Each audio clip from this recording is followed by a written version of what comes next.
जनी बना तू बेहाया कर दया रो दिसाया मन पागल हो।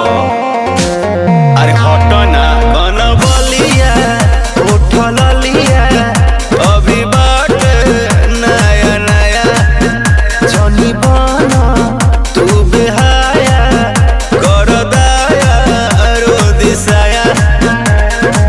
कच बजवानी हमर भाई का, कच बजवानी हमर भाई का, हे राजा